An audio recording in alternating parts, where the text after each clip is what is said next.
Welcome to Open Tabs, our twice weekly dive into the stories taking up space in our tabs, our feeds, and our brains.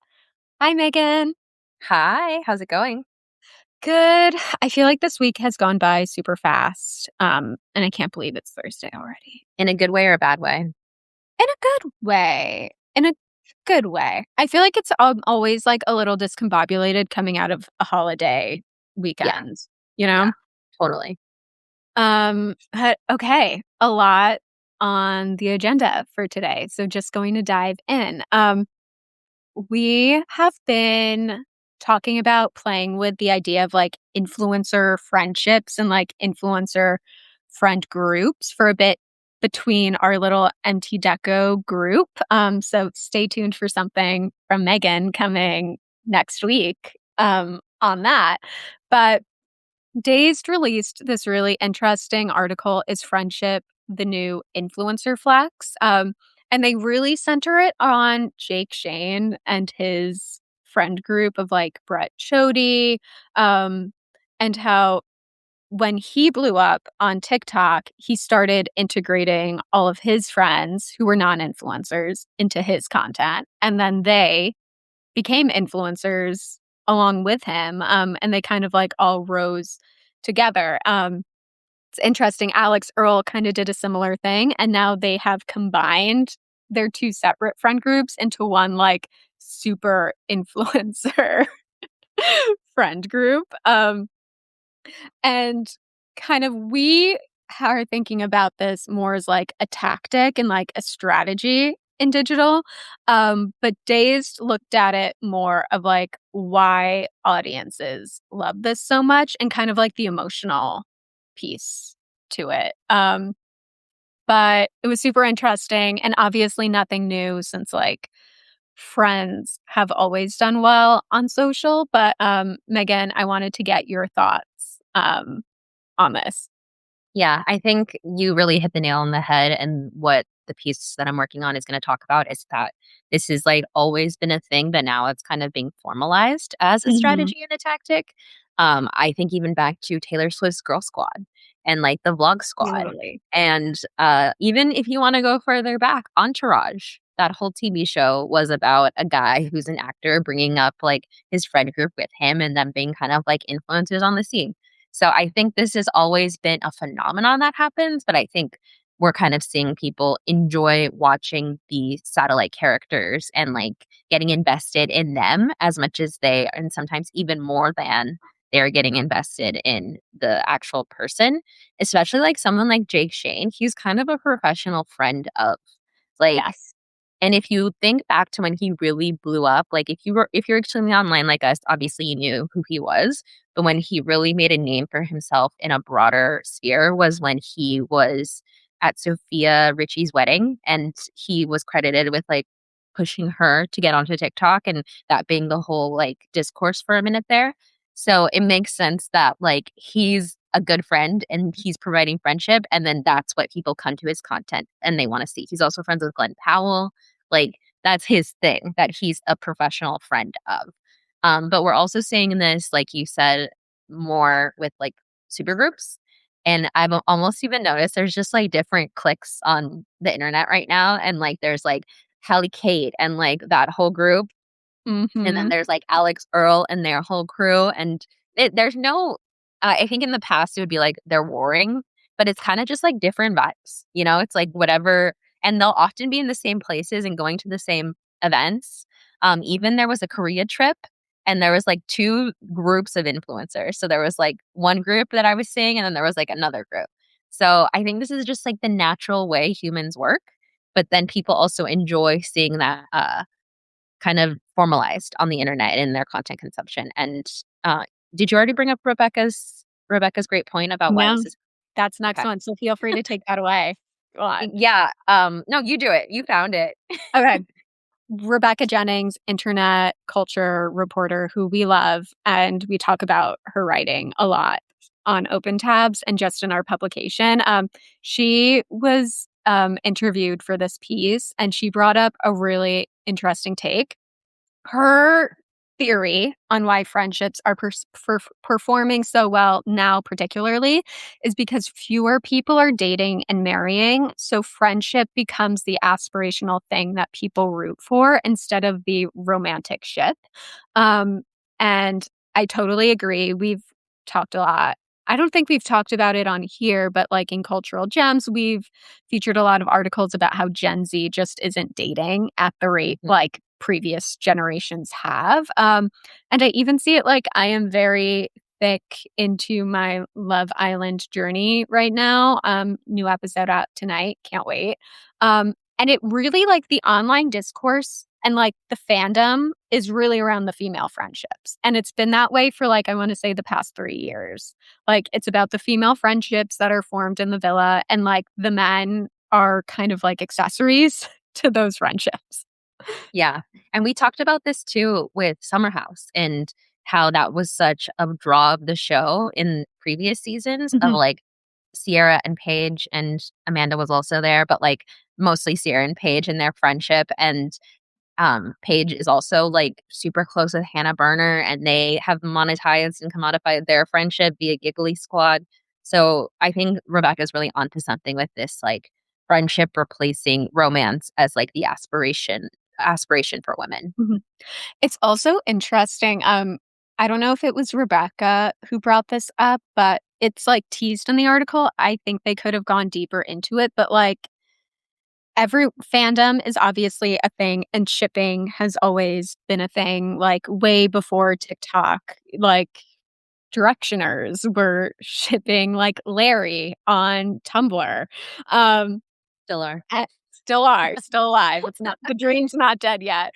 Um But it's like there is inherent, like, risk to shipping, like, IRL couples, like, they break up, Mhm. then what happens? And I feel like we've talked about, like, how fandom is so intense, like, we talked about Club Chalamet, in a previous episode, and so friendship feels like a safer bet, you know? Yeah.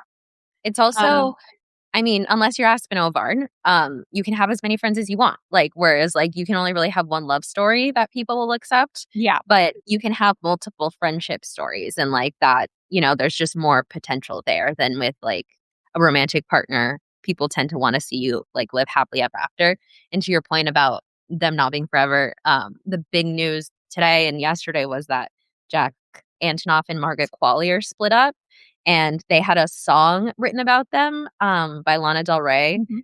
called, I think it's called Margaret, Margaret, and in it, yeah. it says, "When you know, you know," and then like, everyone who's, young enough to care this much is like, "Love's not real, love's dead," but they have this song written about them. How could, like, they get a divorce? And so you're so right, there's such a parasocial element to all of this that it's safer to ship a romance because, I mean, it's safer to ship a friendship. I mean, look at Carly Kloss and Taylor Swift. If you're shipping that friendship, Carly Yep, went to Taylor's wedding yep, and, like, you're winning. you know? Yeah. I know. It's I love that you brought up, like, Taylor Swift's squad in this too. I'm always bringing up Taylor Swift. Well, she is such a huge contributor to culture, and where she goes, many follow. So I think it's so interesting that, like, her friendships are speculated on just as much as her Totally. romantic relationships, and I've seen, like, a lot like, yes, Karlie Kloss went to her wedding, but, like, Blake Lively didn't, and I've gotten a lot of videos, like, theorizing on why that didn't happen. Um, I Neither did also Kelly think Teller, and then that was a whole thing because she didn't go either. Yeah. Mhm. Yeah, it's, like, very I also think it, like, takes us back to, like, a middle school mind of, like, gossiping about people in your class and, like, friendship breakups and dynamics as a kid, Totally. you know? Totally. Yeah. There's, like, Yeah. something you're gonna cringe, nostalgic about it, It all comes back to nostalgia, unfortunately. unfortunately. Unfortunately, it does. Okay, next topic. This one is in as fun as Taylor Swift's friend group. So if you don't know, this like just happened yesterday, I believe. Right now, if your Instagram is public, someone can tag you and generate an AI image using your face without you ever knowing. Um, so that's a little bit scary. Meta just launched their new Muse image model, where public Instagram profiles are now automatically opted in to become accessible to their new AI image generator. So if you have a public account, you have to like go into your settings and opt out. You're automatically opted in as of right now. And yeah, people can generate images with your likeness. You won't get a notification. You wouldn't know unless you happened to come upon it while scrolling. Um, and people aren't loving this. Not surprising.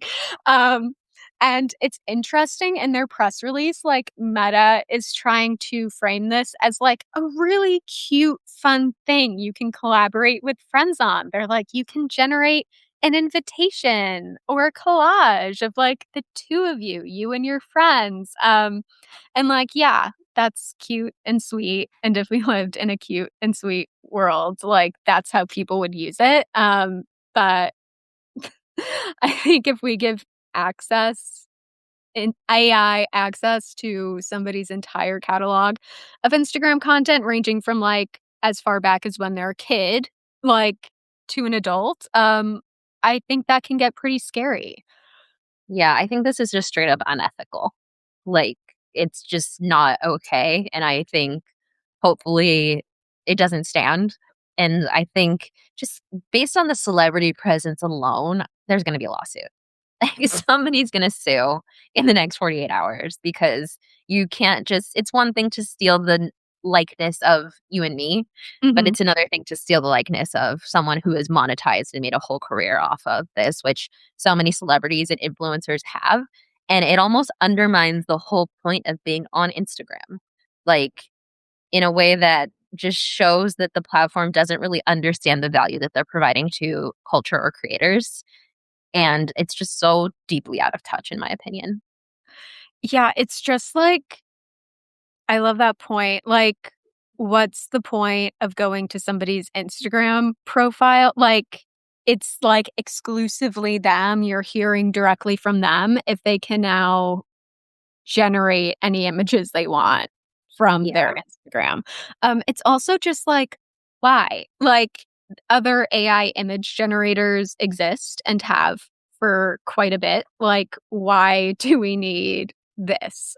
Yeah. To Um, me, it just seemed like they were changing their terms of service to feed their, like, AI goals, and I don't think that that's okay. yeah, I think this is like all goes towards training their AI.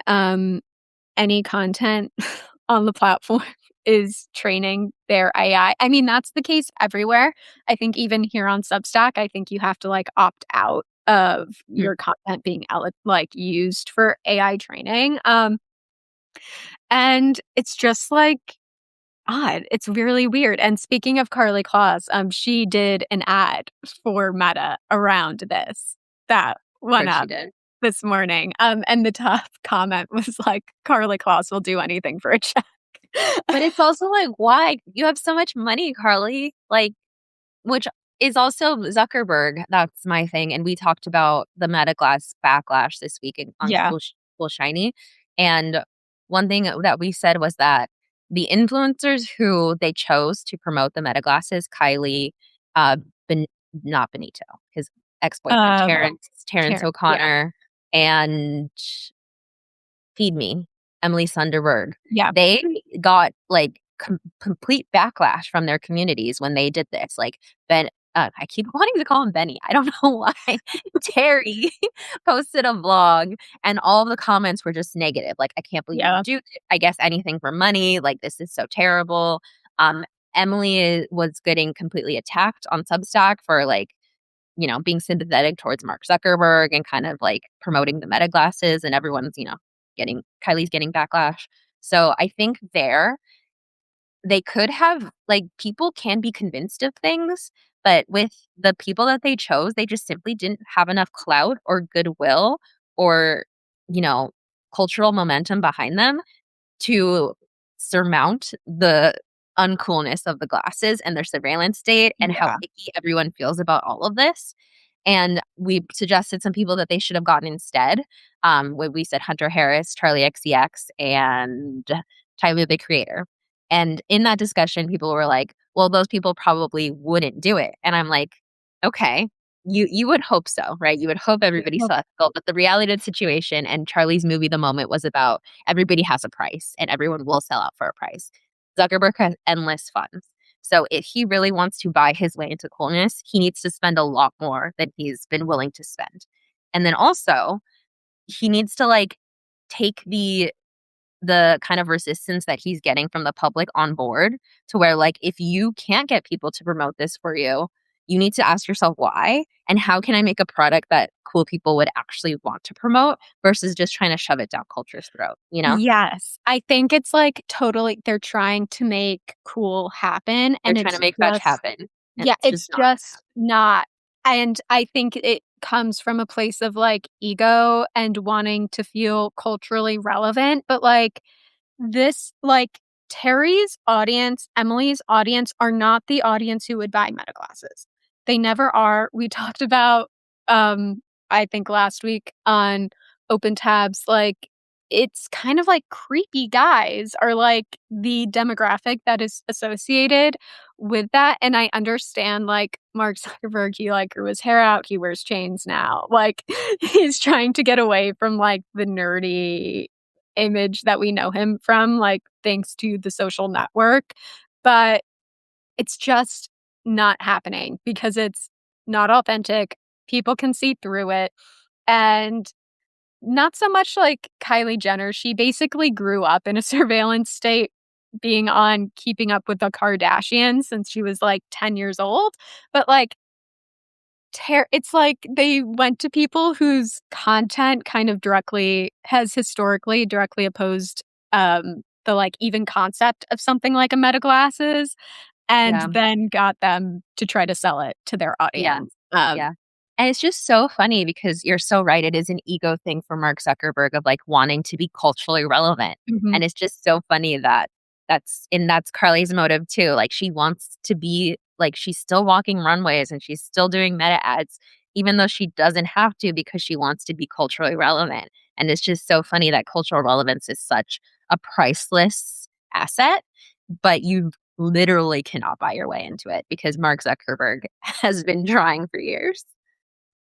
Yeah, I also just think it's like I just think their, like, timing is off, anytime, like, Meta does these big launches, their timing is just off, like, it was really unfortunate for them, they partnered with Kylie Jenner on her new Meta glasses last week while she's getting sued by, like, 3 or 4 former employees for, like, mistreatment in the workplace, which, like, not a great look for her to, like, have that come out and then do the Meta Yeah. glasses on top of that, and then just, like, they launched Instagram Plus, which kind of goes back to, like, surveillance, you can see how So often stalkery.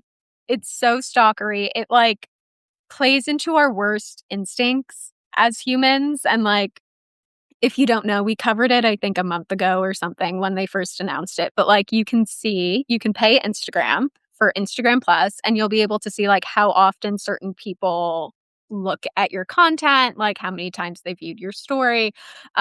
It's all about, like, It's stalking. It also plays into our it worst. before we were talking about how there's, like, a greater cultural value on friendship, Mhm. these features are trying to exploit that to, like, make you feel insecure about your friendship so that you then have to pay to reassure yourself that, like, you have the metrics backing up those friendships. It's so creepy. Yeah. I just think, like, I don't know, it's like you are what you are, and your audience and the people who gravitate you, it is what it is. And yeah, I think Mark is just, like, really trying to, like, swim upstream. Yeah. It's Yeah. um, but we are both safe because our Instagrams are locked down and we Mine's do not. not. I don't Oh, think yeah, mine yours is. is I think public, mine's mine's locked public. down, but you don't really show I me don't post my face that Yeah. much. Yeah, most of my FaceTime is here on Yeah, Substack. on Substack, which I do need to, like, go and turn off the, like, AI training thing in the settings. I need to add that to my to-do list. Um, okay, our last topic, we're gonna talk about it live here, and then it'll be behind the paywall tomorrow.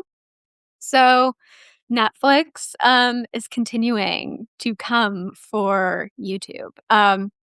So Netflix has just announced that starting on August 3rd, they will be adding short to mid-length videos, to their platform. So think like short form, and then I think it goes up to like 15-ish minutes. And as of right now, their partners will be BuzzFeed, Condé Nast, People, like Hollywood Reporter, etc. So basically, like franchises, like YouTube franchises, like Architectural Digest's Open Door, will now also live on Netflix. They also shout out.